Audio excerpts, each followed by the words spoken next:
You are listening to the Two and Out CFL podcast, a proud member of the Canadian Football Podcast Network. It's Travis Currah, and it is Sheldon Jones, the Two and Out CFL podcast. Look at that flow, man. Freshly trimmed mullet. That looks good, dude. Marsha did a good job. Shout out. Yeah, shout out to Marsha. What does Mrs. Sheldon think about the do? I think she's okay with it, but at the same time, I think she is ready for me to cut it off, which probably will be after Grey Cup. Okay, I was going to say, you can't do it before the Grey Cup. No, it's on till Grey Cup. Depending on how the Riders do, there might be I believe I have to bleach it if the Riders make the Grey Cup. I did say that when we had AJ Ouellette on with us. So I think you should do it anyway. Yeah, maybe. Or at least just the tips and get some green in there. Yeah, maybe. I'll think about it. Okay. There's also been talk of, before I cut it, perming it. just to see what it looks like. Just the top.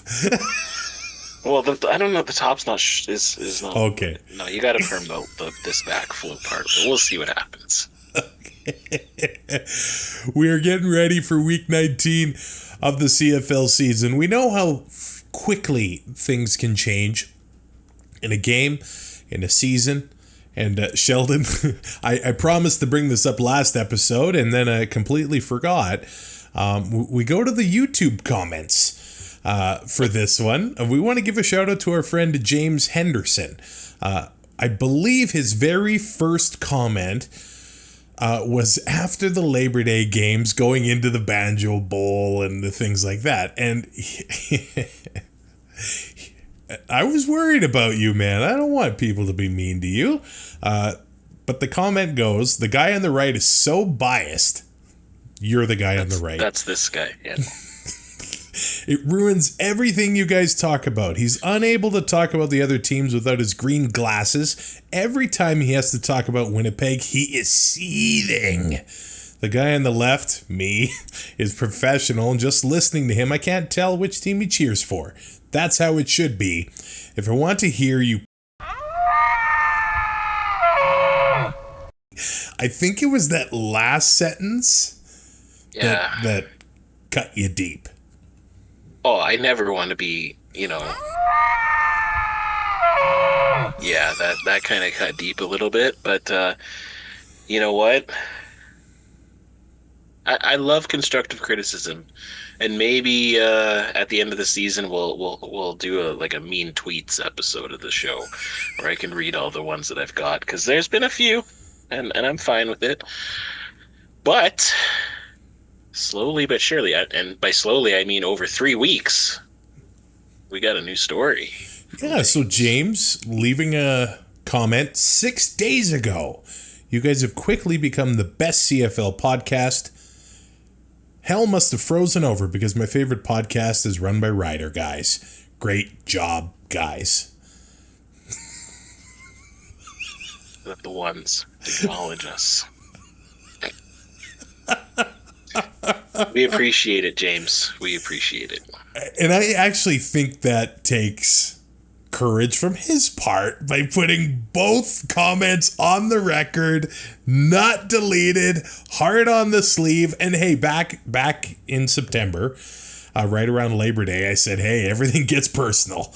Everything means a little bit more. The insults are coming out.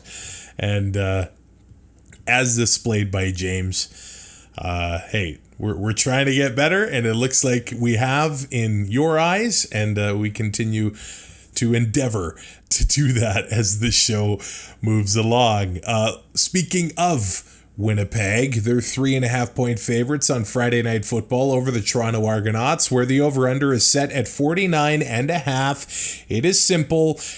A win or a tie for the Winnipeg Blue Bombers would clinch the West, but this is a 4th consecutive sellout at Princess Auto Stadium. It is the 3rd consecutive season where the Bombers will lead the CFL in annual attendance. Times are good.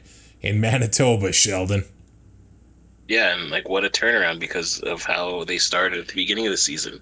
It's great for the league to have teams have set attendance records and get sellouts and all that stuff. I even read that for next week's BC Montreal game, they're opening the upper deck, and so that's pretty big for a non-rider game because usually it's the rider games that get the upper deck open up there unless you have 50 Cent or something. So it's good for the league just to see all the ticket sales, and again, we've been harping on this. It doesn't matter about names, it doesn't matter about perception. Winning is what gets fans to buy tickets to the games, and Winnipeg has a culture of winning. They figured it out halfway through the season. They're on an 8-game winning streak right now, I believe, and they're rolling at the right time, and the fans are coming out in droves to support them. You know what? And people always say this about Regina. There's nothing to do there. That's why the Riders do so well. There's no NHL team. Well, guess what? Winnipeg has an NHL team. And just look at the culture that the Bombers have built. And hey, when you got a stadium, that stadium, I remember when it first opened, people were complaining about the access to it, like a pain in the ass to get to it. But people go because they win. And that's the bottom line. There was a post on X here by CFL Stats Geek, October 7th, wondering aloud if the CFL is entering a new era of popularity. Week 18 had 3 games with over 20,000 tickets sold in Hamilton, 22,241. BC had 21,108. And Edmonton, 24,317. And this is after early season 0-7 start from the Edmonton Elks.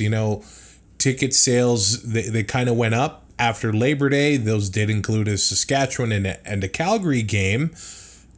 And some hot streaks in there as well, but certainly encouraging times. And I know the Blue Jays aren't in the playoffs, but the television ratings for the CFL last week eclipsed the Major League Baseball playoffs. So don't let anybody tell you that nobody cares or nobody watches the Canadian Football League, because we all know that is complete and utter bull squat. I already probably will put an elk earlier in the show, so I don't want to remember this moment. But Toronto's got something to play for here too, Sheldon.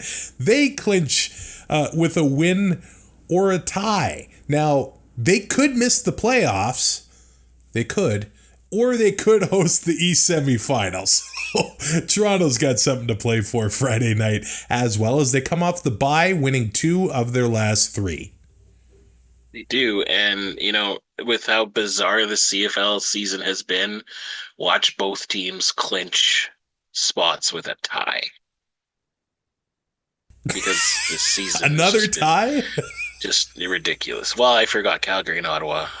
They're not in this game, so those are the only teams that tie in the past however many years. That would be crazy. Yeah, I know.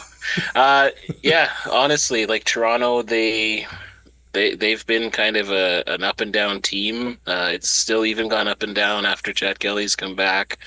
They have Ottawa, who are trending down right now, and that's who I believe they're 1 point behind Ottawa.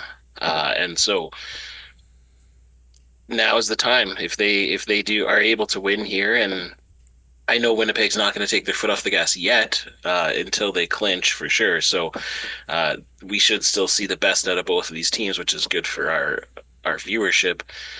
But Winnipeg's they've been playing really good, but they're still beatable. It's just teams need to be able to capitalize on the mistakes that the Bombers are making.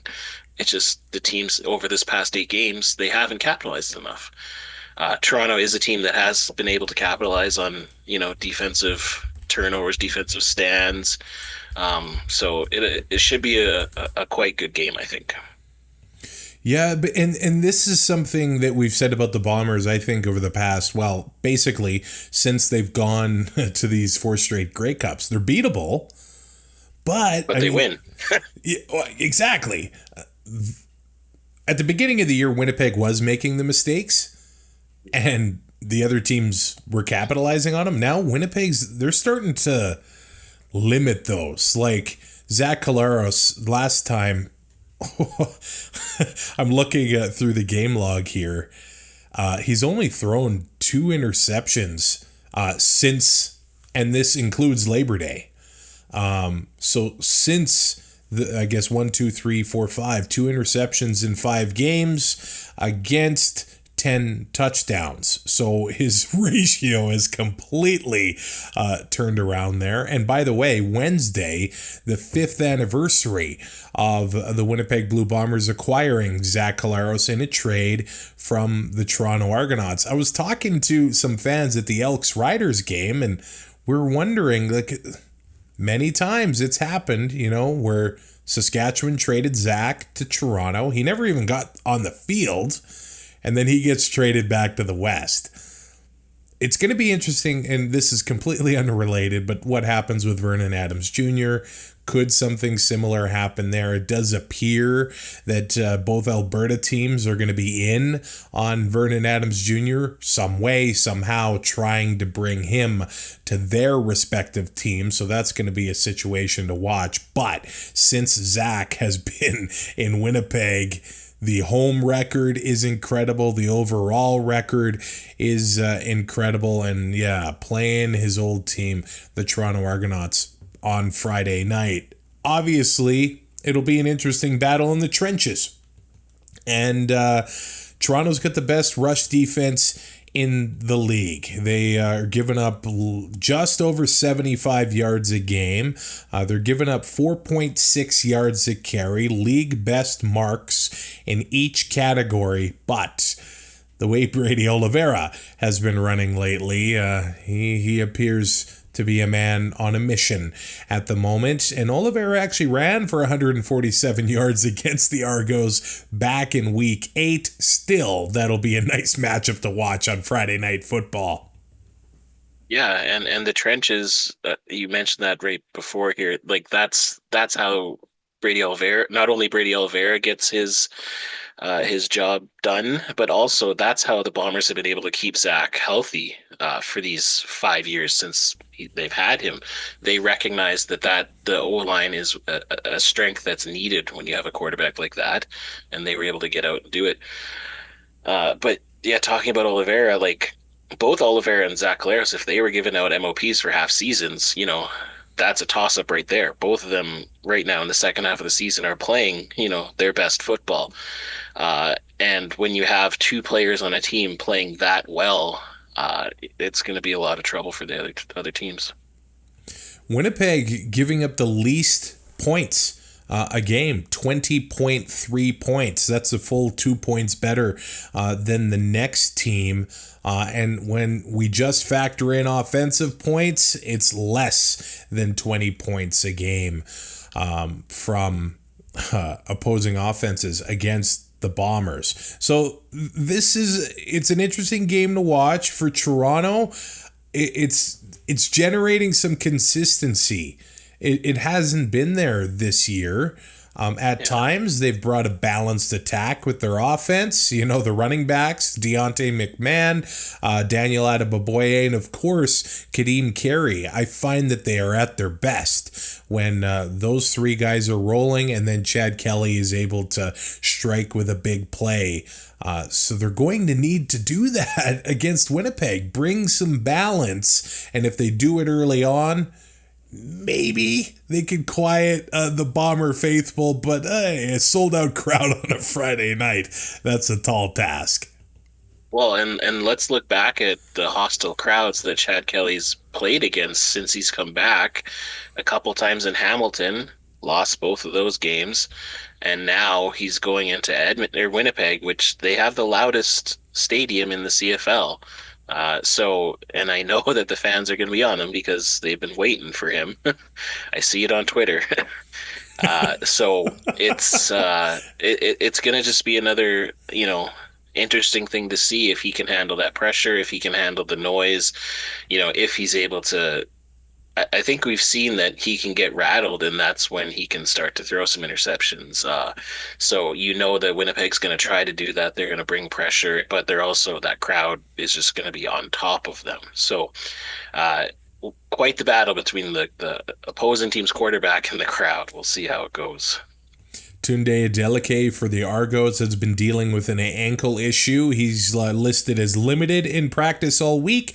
He's questionable for the game, but Dejon Allen, he's been dealing with something personal. Practice Tuesday and Wednesday. He's available for this game. If we go to the Bombers injury report, Nick Dembski, Ontario Wilson, both practiced in full on Wednesday. They're listed as questionable. It looks like they're going to be out there. Lucky Whitehead hasn't practiced. Probably, well, he is listed as questionable. Sometimes the Bomber injury report, we don't know what we're going to get, so you might have to wait until the day of. But Brandon Alexander, the safety, the hard-hitting safety, he's also listed as questionable. He hasn't practiced this week. So some players to watch heading into the Friday nighter for sure. Well, it's the Battle of Alberta on Thanksgiving weekend, and neither team in the playoffs. But if we know these Alberta teams, they will be playing for pride. We'll start with Calgary here because they make an interesting signing. Now, they're 1.5-point favorites in this game, 50.5 points, but they've brought in quarterback PJ Walker, who started 7 games for the Carolina Panthers, 2 for the Cleveland Browns between 3 seasons there. So he's passed over 2,100 yards in the NFL, 6 touchdowns as well, and he's rushed a few times for 80 yards. He was actually leading the Houston Roughnecks of the XFL to a 5-0 record. He led the league in passing, but that was 2020. The season was canceled after that. He's 30 years old, but there are some people saying, like, this is a big signing. Like, he could be the guy going forward for the Stamps. Obviously, they're going to be in on Vernon Adams Jr. and things like that. He brought his family to Calgary, his wife, his child, and they're taking a look around. It looks like he wants to see what the CFL is all about. Definitely interesting. Some are already anointing him as the guy. I just want to temper expectations there. But some are saying this is a pretty good signing by Dave Dickinson. And I don't know if you know this, but a little fun fact. I am a lifelong Houston Roughnecks XFL fan. Are you? They were my team. When they decided to come the league, I picked them as my team. So I have got to see PJ play. The other thing I want to talk about is how CFL is it that there was a trade between them and Toronto for his rights that was not announced, and we don't find out about the trade until after this guy is signed. Like, and it's after the trade deadline when they announced that this trade happened. Like, that's just another thing that kind of rattles me about the communication that the league is putting out. But also, I could understand Stamp fans, wanting to anoint him because he has had some success, and Jake Maier has not. And it's been a rough season. And so I can understand if any sort of QB that they're going to, bring in there that they're going to hope is going to be the next guy. But, this is a guy who's made $5 million in the NFL. So he doesn't really need to play football anymore. He could just, have a comfortable life. But he obviously has a passion and a drive to continue his football career. And, I think it's great that he's choosing to come up here to the CFL to try to do it, because we've seen a lot of NFL quarterbacks who maybe it hasn't worked out. They've been backups. They've been blackballed from the league for taking a stand, or a kneel in this case. But then those players say they want to play, but they turn their nose to the CFL. So it's really good to see a player who has made money in the show, looking up here to continue his career. I hope he does well for them because the Stamps need that. They need they need to see something out of these last few games of the season. And I don't know if he's actually going to get into play. Maybe, if they want to beat the Riders, having a first-time quarterback start against them, that's a real good way to do it. So there's a game 2 weeks away that they could do that. But, let's like you said, let's temper our expectations. But it's good that they got him up here to finish the season off, so he can get a head start on training camp next year. Yeah, I guess it shows that the Stamps are trying here. They're not really just doing nothing. Yeah, I think this has got to be the first time that Dave Dickinson. I know last year wasn't great either, but he's got to be feeling the hot seat a little bit. And you could tell how testy he's kind of been in the interviews with the media lately. That I think he's understanding that there's a fire underneath him, and if the ship doesn't get right, I'm not saying he's in danger of getting fired this year. I think the only thing that maybe could happen is he decides to concentrate solely on the GM, and he decides to let's promote Mark Killam as the head coach or something like that. But I think he's the ownership of the Stamps aren't gonna fire him for having a couple bad seasons. He's been a great coach in this league for a long time, and if he did get fired, he'd have a job the next day with the team, I'm sure. So but he's feeling the heat from the fans. He's feeling the heat from the players, because we've heard that there's issues in the locker room between some of the veterans and some of the newer players. So signing PJ Walker he's a vet. He's played multiple seasons. So it's a step in the right direction. Now, I know some of the players quarterbacks especially having success in the CFL this year are some of the elder statesmen. Just over the last month, Bo Levi Mitchell, Zach Collaros, even Trevor Harris. He's got his team to a winning record. Again, 3 straight wins for the Riders. Is the 30-year-old mark a little bit of a thing for you? Sometimes it takes a while to adjust to a new game, especially for a quarterback who's an extra defender on the field, everything like that. I don't know. I don't want to feel like 30 is old, because I would certainly like to be 30 again, but I wonder if that's a thing too. Well, but of those 3 quarterbacks he mentioned, only one of them actually started when he was younger. That would be Bo Levi, because Zach Collaros, he took a few years, backing up in Toronto, and then he finally got his chance in Hamilton. And then same with Trevor Harris. He was the backup to, again, Toronto as well, and then Henry Burris in Ottawa. So I think it does take a while to, especially these American quarterbacks coming up and having to learn the CFL game and having to account for that extra player and the wide field and all the motion. So it makes kind of sense that it takes a little bit of a learning curve. It's kind of like the learning curve maybe that the U Sports players have to do to catch up to the speed of the NCAA players maybe.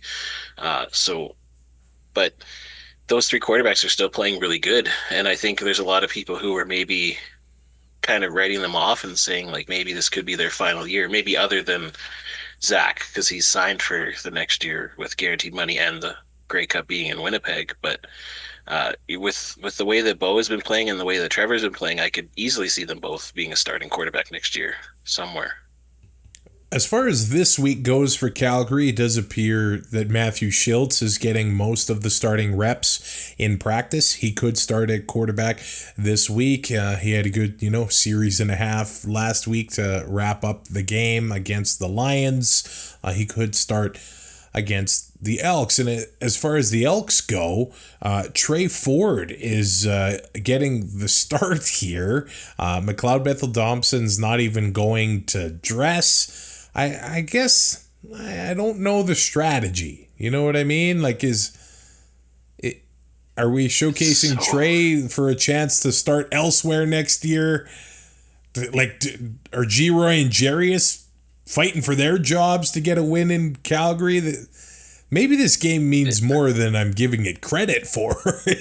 You know what I mean? Yeah, it's really bizarre because you had them announce, previously, okay, Trey Ford is going to be our guy, and then after that, he gets injured.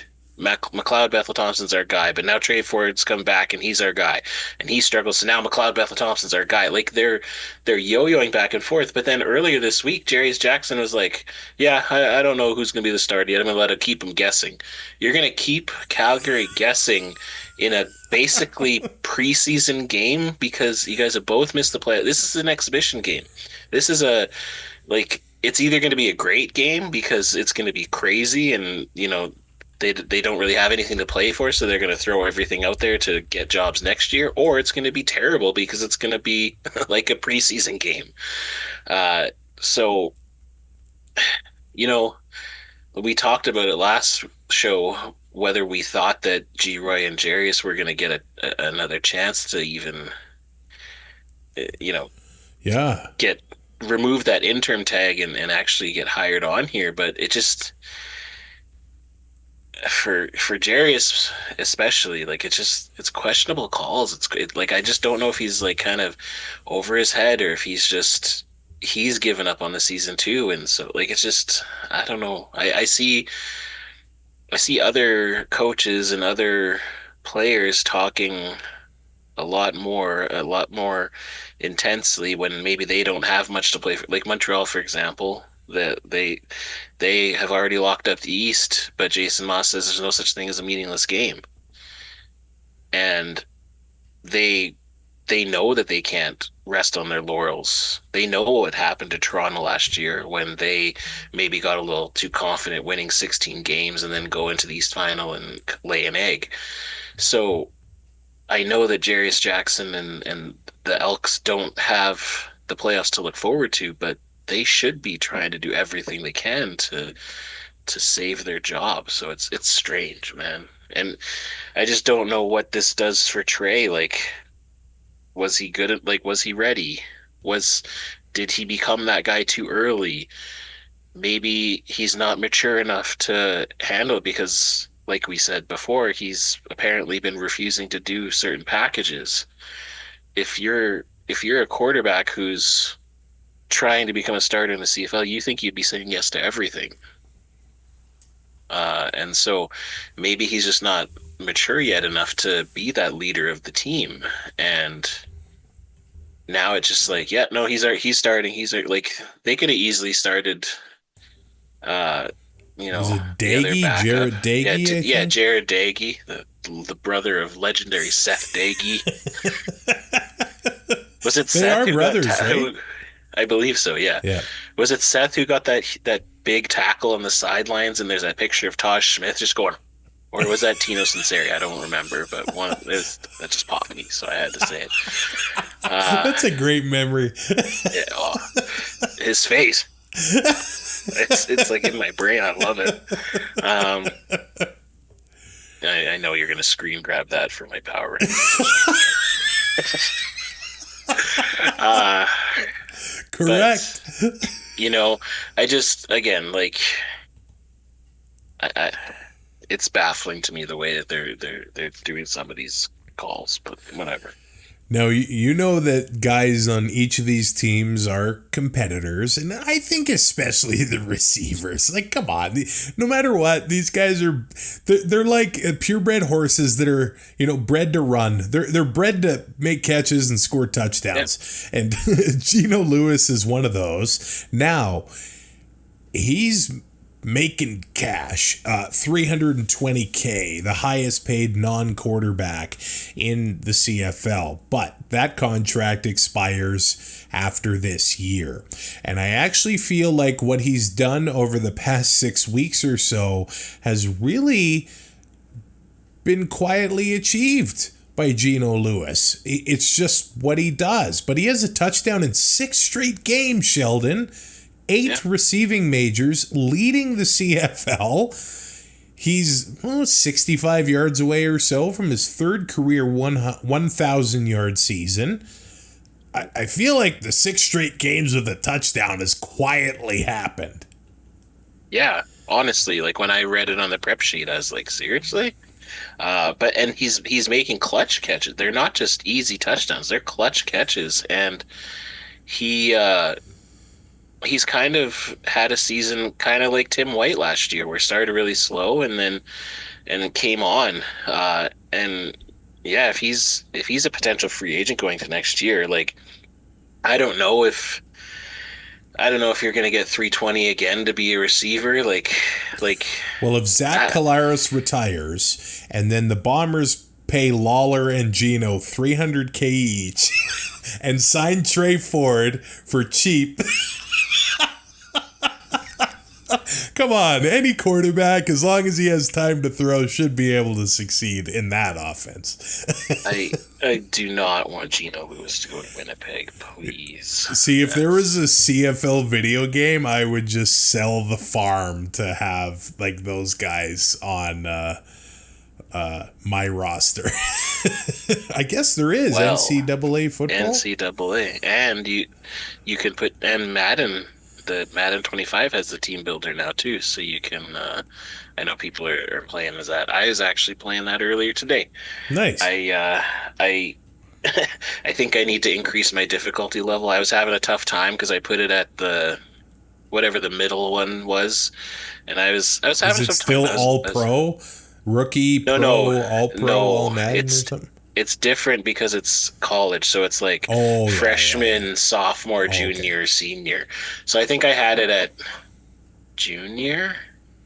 I don't know, but I was having a tough time and I wasn't having fun, so I docked it down to freshman, and now I'm scoring like 100 points a game and taking screenshots of 69-0, sending it to the boys. Nice, but it's fun. Yeah, I'm having a lot of fun playing with. It's just so cool playing a game and you have the actual rider jersey on, and the stadium that the guy made, it actually looks like Mosaic Stadium. It's crazy. It really does. So, yeah. But back to serious work into that. Well, it's just using an actual college stadium. I can't remember what it actually is. It's just it has the open end like Mosaic, and it has a huge Tron there too. So it just looks like it. But back to real life football. The toilet bowl. We were talking about the toilet bowl, right? At the toilet stadium. Yeah. No. Where ours? That's the next game. I wasn't able to go to a game at McMahon this year. So if you're going to the game, please send me a picture of a Spudinator. I want to live vicariously through you. Or a pulled pork parfait. The fact that you can get a triple P at a Stamps game is, I don't know. Look, McMahon Stadium can do a lot better in certain areas, but it could be a heck of a lot worse. And hey, you can go on a culinary tour at McMahon Stadium, and that might be the draw of this game. But hey, like I said, Dave Dickinson is a competitor. He's going to want to get some wins and at least evaluate some of his guys. It's got to be an interesting position to be the coach and the GM going into the final couple games of the year, because like obviously you're wearing multiple hats and you're looking at each player on a different level, you know? Yeah, and you can't even go to another guy and be like, hey, I need a running back. Get me a running back, because it's you. You got to get the running back. You're yelling at yourself in the mirror. Yeah. I think we need to start this now. I don't know if it's a GoFundMe. I don't know if it's buying tune-out merch, Patreon, but CFL fans, we need to get Travis and I to McMahon next year so we can have a Spudinator. Okay, let's be get there. This in motion. I should be able to go there. Okay. Yes. When have you been to Calgary? When's the last time? The last time I was at Calgary was the 2009 West Semi. Really? Or was it the West Final? Yeah. Anywho, that was the last time when the Riders won the playoff game in Calgary. It's been 15 years? Yeah, it has. It's been too long. Holy crap. Yeah, you got to get to McMahon Stadium. I do. I need to get to McMahon. I need to get to Commonwealth for a Rider game. I've only seen Alouettes and football Commonwealth, club the best game. part is the tailgate before the game. Yes. So come to the chili. I get to eat cook-off. a bunch of chili. Yeah. But now we're just... Now it's a food podcast. But that's okay. Yeah.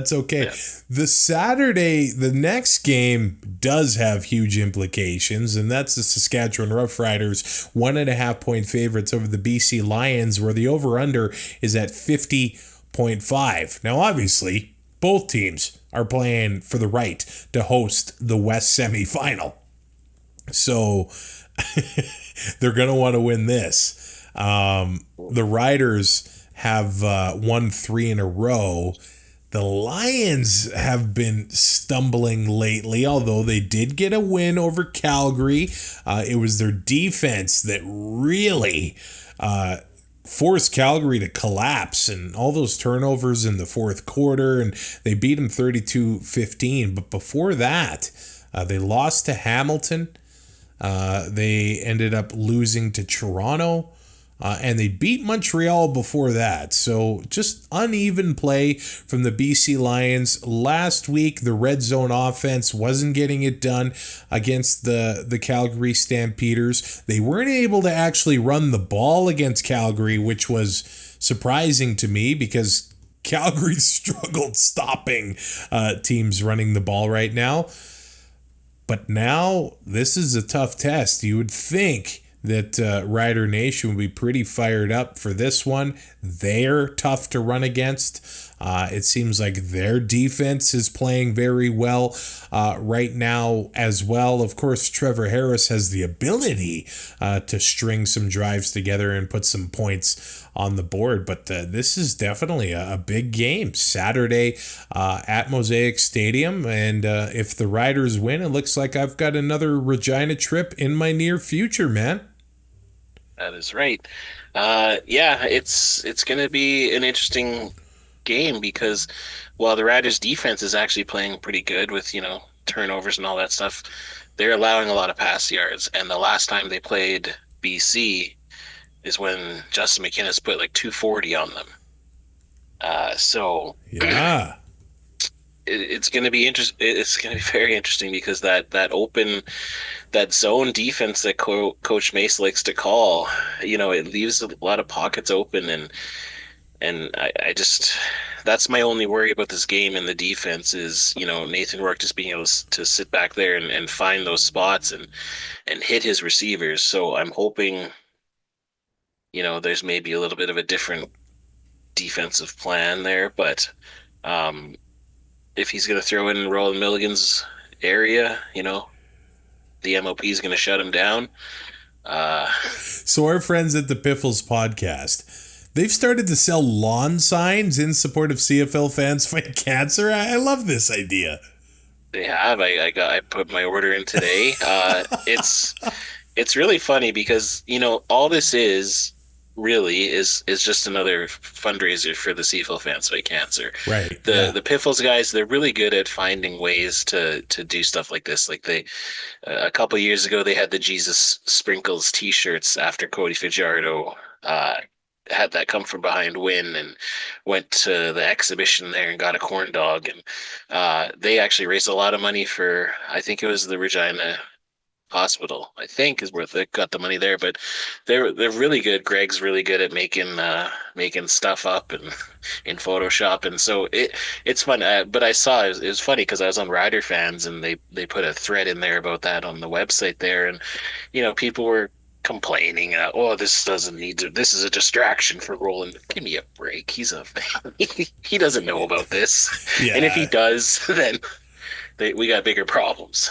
But yeah, I think it's just that's not going to distract him. I know. It's just the old men yelling at clouds on riderfans.com, which which, I love Gov for having that website. It's just what a chore that must be for that guy. But again, I worry about the bending of the defense, but honestly, they've been pretty good at not breaking. So, and I think winning becomes instinctual. I think like winning becomes something that once you string a few together after a rough 7-game patch that they had, it helps with the momentum.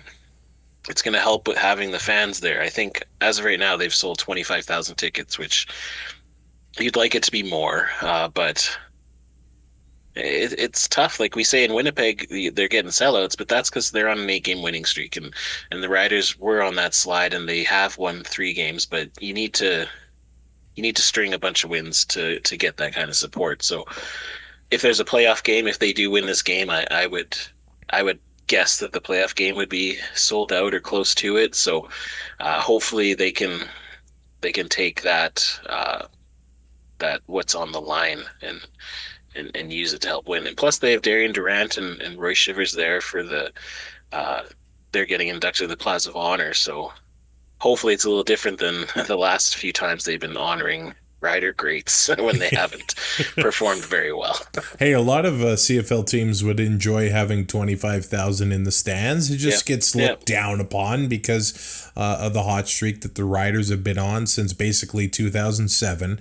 But we remember that this stadium is 6,000 seats more than Taylor Field, like before the expansion. Yeah. So that's the way in Regina. Yeah, it was 29,000 was the capacity of Taylor Field before they did the expansion. So yeah, and it's still a good crowd. Like for how the Riders have played.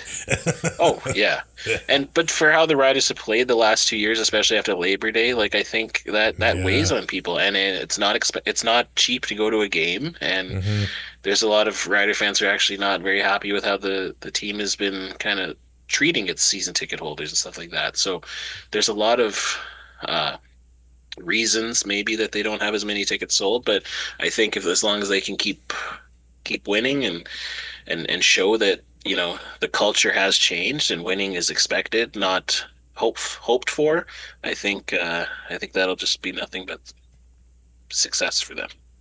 There's a few stats on the Rider side that surprised me. Did you know that Sam Emilus leads the CFL in targets? That blew me away. It's only by one target, but Justin Hardy is second. Hardy leads the CFL in actually receptions. But Sam Emilus, and he started to come on in the past 2 games.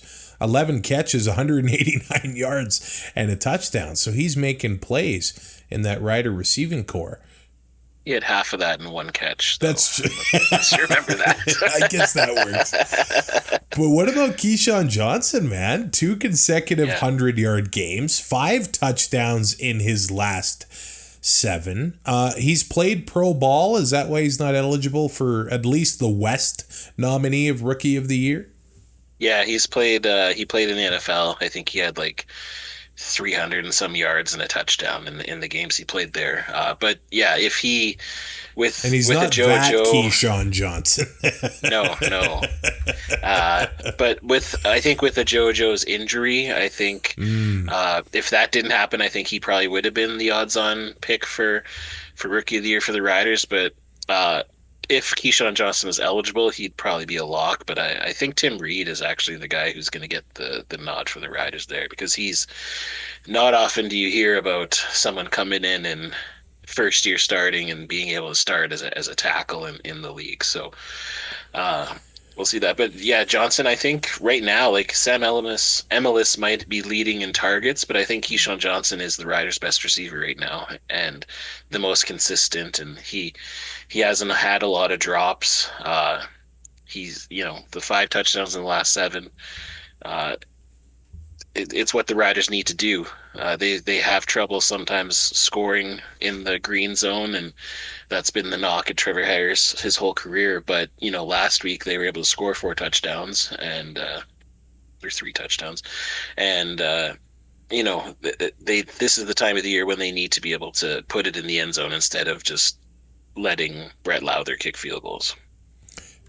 Hey, and if this one's a battle of the field goal kickers, Sean White and Brett Lowther, that's quite the duel, I would say. The Riders are teasing, like Corey Mace won't confirm it, that AJ Ouellette could be getting the starting nod at, you got it. Look at that, the Thor hammer. And that's why you got the mullet. He told me BC when I talked to him the other day or the other week when I met him before the game. He said he was hoping to be back for the BC game. So that's what they won't confirm him, but he's getting the starting reps. Practice doesn't lie. Yeah, but also I think Armstead has been back practicing too. So it looks like whatever injury he had, he was able to get through it. But they're also Godbear has been practicing. So if he's getting closer to being able to come back at center, that's another Canadian that they can get in on the O-line to maybe make the possibility of having AJ Ouellette and Raquel Armstead on the roster at the same time, where they could have, a Thunder and a Lightning option for the playoffs, which I would love to see that. Those guys, they seem like thunder and thunder. True. Yeah. True. But one of them is more straight. The other one he bounced out a little bit more. But yes.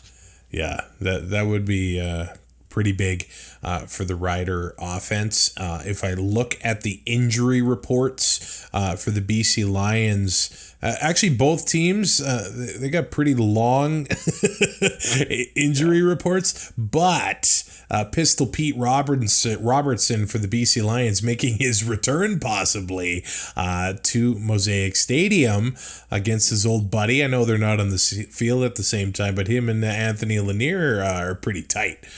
So they'll be seeing each other. Pete Robertson has been practicing in full, been dealing with a foot issue. And then Alexander Hollins of the Lions has been dealing with a knee issue. He was limited on Tuesday, didn't practice. Oh, sorry, I'm looking at the wrong player. Hollins has practiced in full Tuesday and Wednesday, dealing with the shoulder issue. If they get him back, we know what he's capable of. He did slow down before getting hurt, but he had a 200-yard game earlier this year. The guy can get it done. Just do not forget about him. However, Javon Catoy, the big Canadian receiver, not practicing for the Lions. But as you say, we know that Rourke has the ability to pick apart a zone defense if he's got the time. The BC Lions offensive line sometimes has been able to provide time for their quarterbacks, and other times not so much. We know, I think we have the smartest listeners in Canada that listen to this show. They might be gluttons for punishment, but they definitely are smart because they know that the battle in the trenches, if you can win that, you do have a good shot at winning any football game you are in. Good to see Mitch Picton practicing in full for the Riders, and CJ Rivas back practicing full on Wednesday for the Riders as well. However, Sean Bain Jr. hasn't practiced, and he's been ruled out for the rest of the year after the knee injury against Ottawa. We go to Thanksgiving Monday. Well, we are all nursing turkey hangovers. There will be Canadian football on the TV, and I think it is actually the 4th consecutive year that it'll be Ottawa and Montreal. This one in Montreal, where they're 4.5-point favorites. 48.5 is the over-under here. You said it earlier. Jason Moss says there's no such thing as a meaningless game, and they've filled the standings columns over the past 3. 1 win, 1 loss, 1 tie. Not stringing the wins together, obviously, like earlier this year. So from a coach's perspective, of course, they're going to want to get things tight and ready for the playoffs because they are going to have that bye in the first round. And sometimes that bye can be detrimental at the beginning of a playoff game when the other team comes in with momentum. But then again, Ottawa has a lot to play for here as well.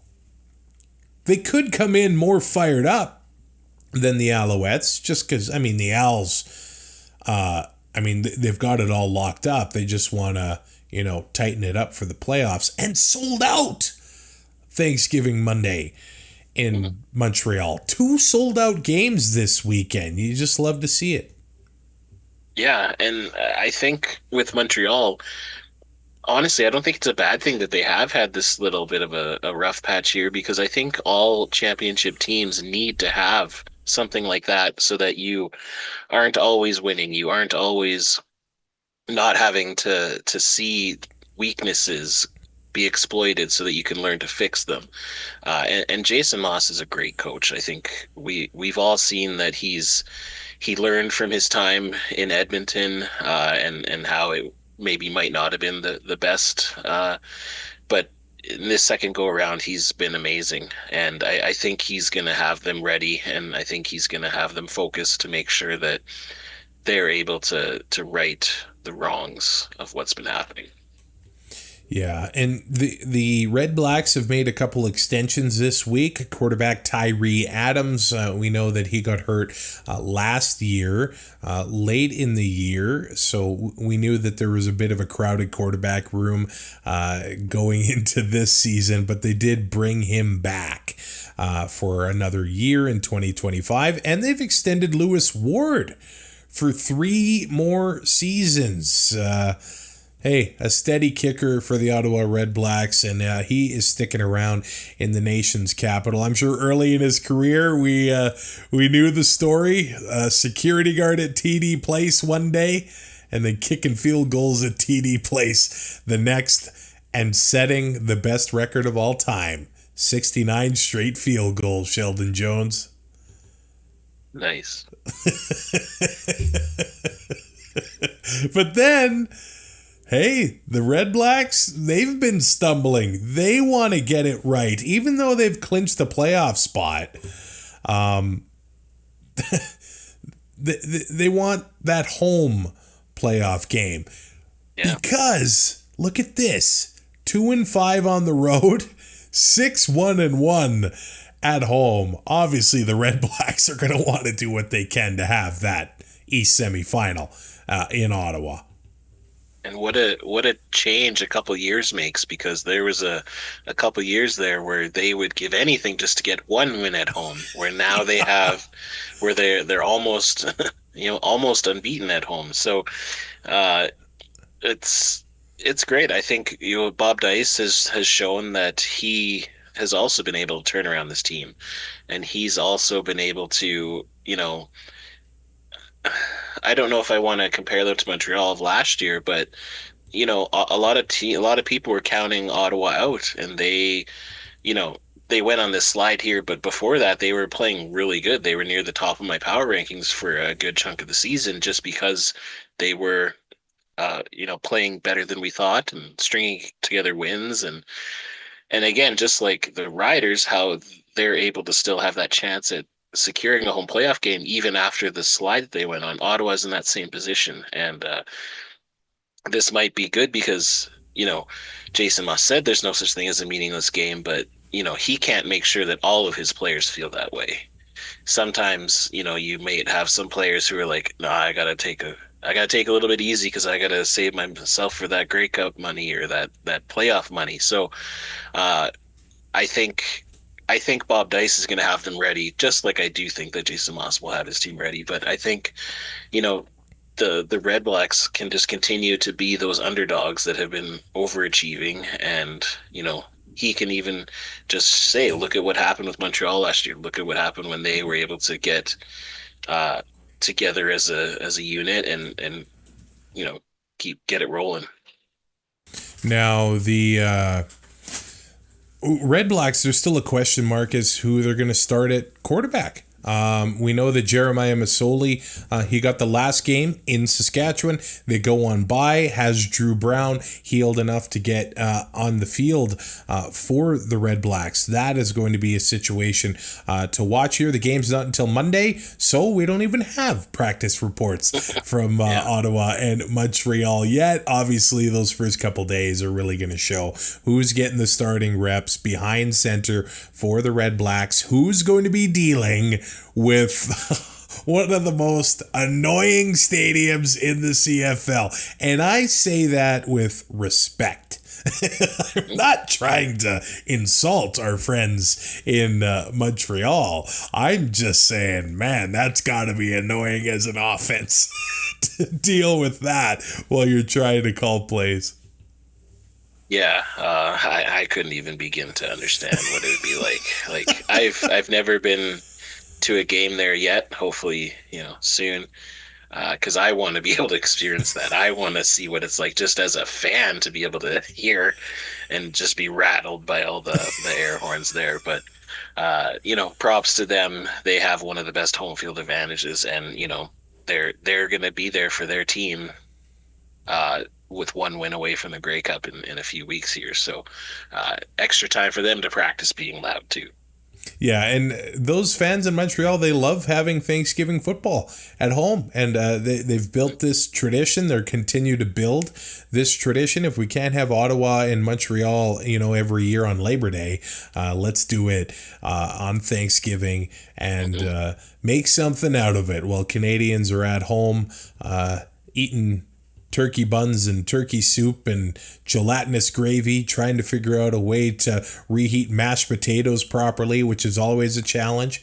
You want to know what I can't wait for? And we're going to my wife Tammy's family in Manitoba.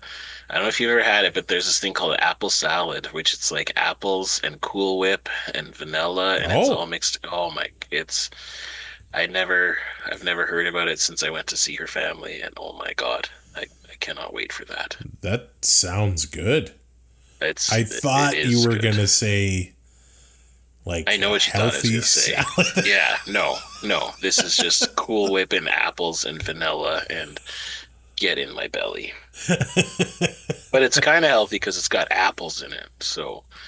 Oh. So, right? So.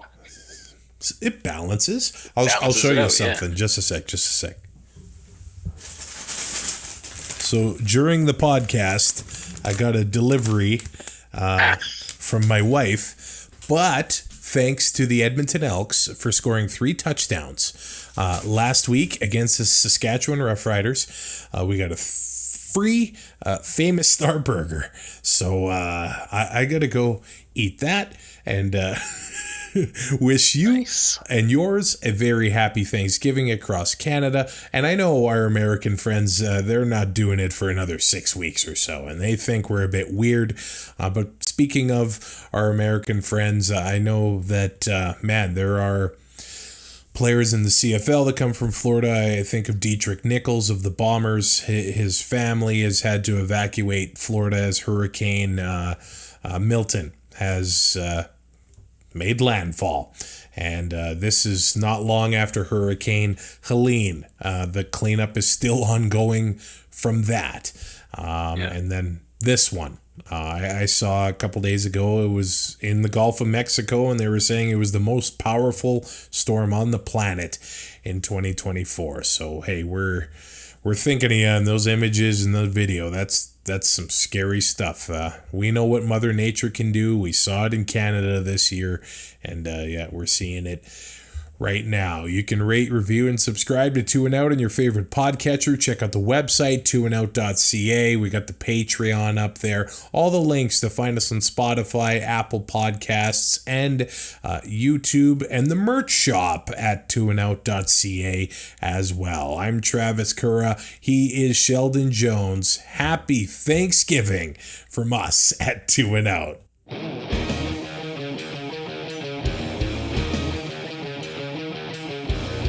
Thanks for listening. Find more great shows like this at CF Pod Network on Twitter.